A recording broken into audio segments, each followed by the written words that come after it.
Hey everyone, welcome to the third lecture of Chapter 4, and today we're talking about the ablative of agent,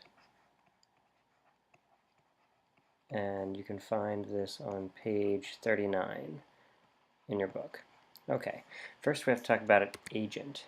What is an agent? Well, the agent is whatever performs the action of a sentence.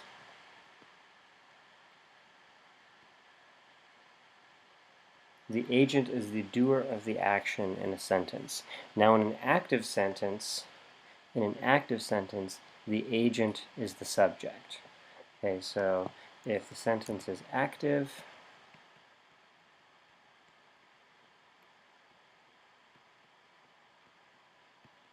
agent equals subject, and therefore the agent will be in the nominative case.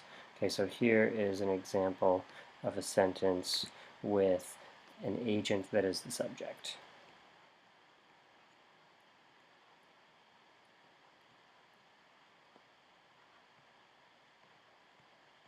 Okay, so puer virum videt, and this would translate as the boy sees a man, or the man. Okay, so boy is both the subject and the agent because the verb is an active verb, right? So remember, OST, mustis, ent, those are active endings. Okay, in a passive sentence,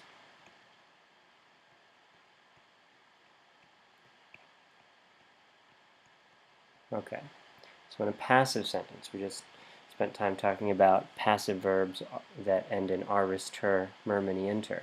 In a passive sentence, the agent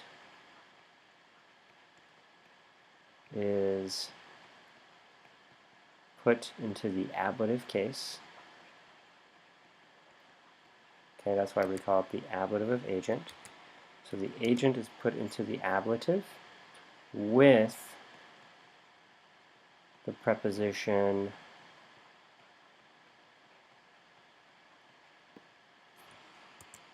a/ob.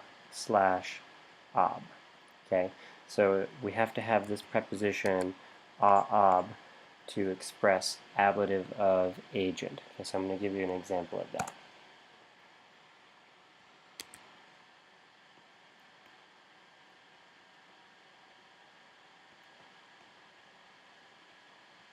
Okay, vir a puero videtur.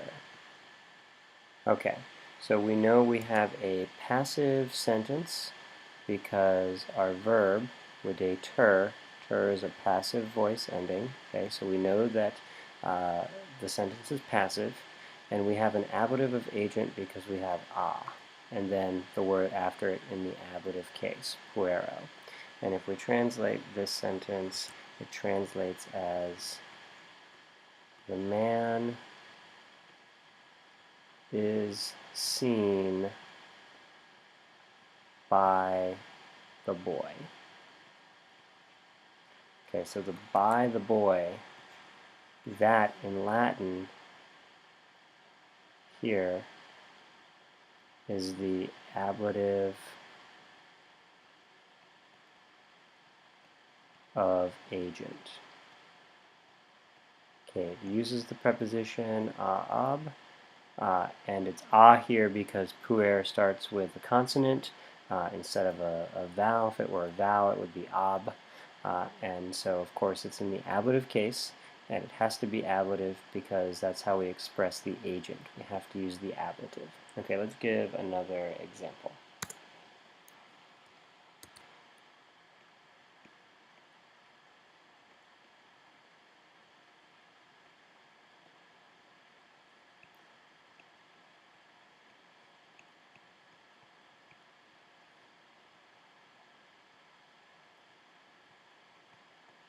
Okay, this time I've used a plural example. So fabulae would be the stories, right? Nominative plural of fabula, so the stories.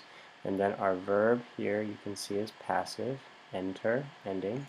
Okay, the stories are told, and they are told a poetis.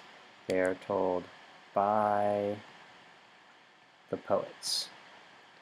Okay, so the poets are the agent. They are the one telling the stories, but it's a passive verb, and therefore they have to be put into the ablative. So there's our ablative of agent. Okay, and that is all for this lecture, and I'm looking forward to seeing you guys next time.